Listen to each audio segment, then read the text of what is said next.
Welcome to Bandar రుచులు. ఇప్పుడు నేను బిస్కెట్స్ చేయబోతున్నానండి. దీనికోసం ముందుగా ఒక 2 టేబుల్ స్పూన్లు షుగరు, 2-3 యాలకుల గింజలు తీసానండి. పొట్టు తీసిన గింజలు వేసుకొని ఒకసారి మిక్సీ పెట్టుకుంటున్నాను. ఫైన్ పౌడర్ అయిందండి. దీనిలాగా నేను 1 కప్ మైదా తీసుకున్నాను.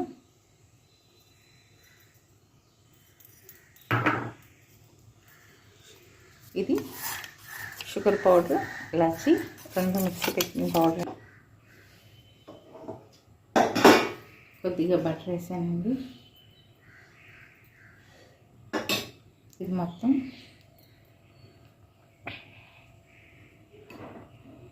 మొత్తలో అయ్యే వరకు కలుపుతానండి.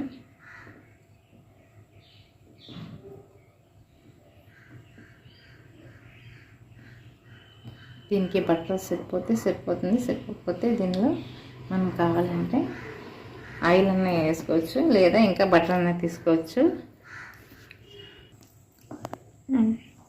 దీనిలోనే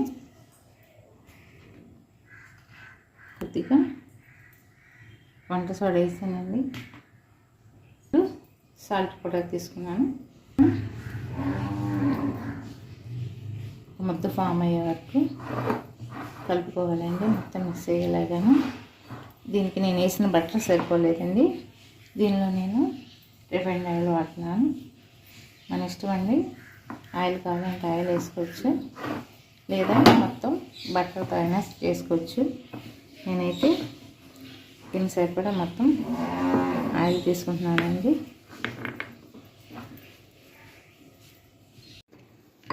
పిండి మొత్తం ఇలా దూలా చేసుకున్నానండి. ఇప్పుడు దీన్ని పక్కన పెట్టుకున్నానండి.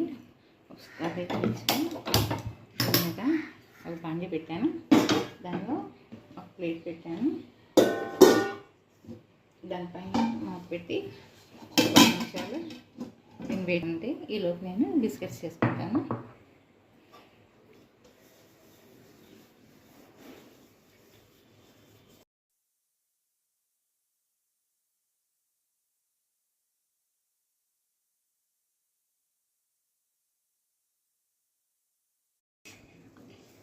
దీన్ని ఇలా రొట్టెలతో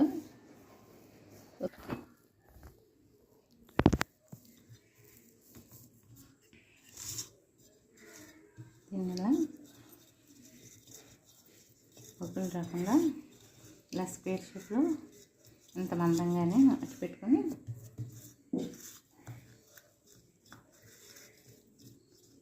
ఇలా మొత్తం అంతా స్క్వేర్ లాగా చేశానండి. ఇప్పుడు నేను బిస్కెట్స్ లాగా కట్ చేస్తాను.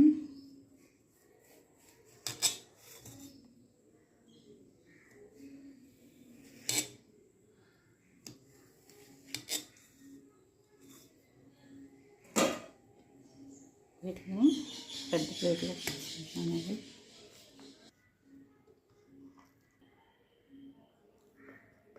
ఇలా కొంచెం విడవడంగానే పెట్టుకోవాలండి. బిస్కెట్స్ అన్నీ పెట్టుకున్నానండి.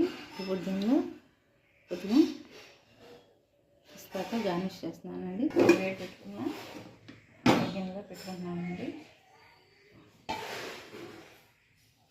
ఇలా పెట్టుకొని మూత పెట్టుకుంటున్నాను. ఒక 35 మినిట్స్ అలా వదిలేస్తానండి. ఇలా బిస్కెట్స్ మంచిగా కుక్ అవుతాయి. ఇప్పుడు 40 నిమిషాల తర్వాత తీసి చూసానండి, పర్ఫెక్ట్గా కుక్ అయినాయండి. ఇప్పుడు దీన్ని దింపేస్తున్నా.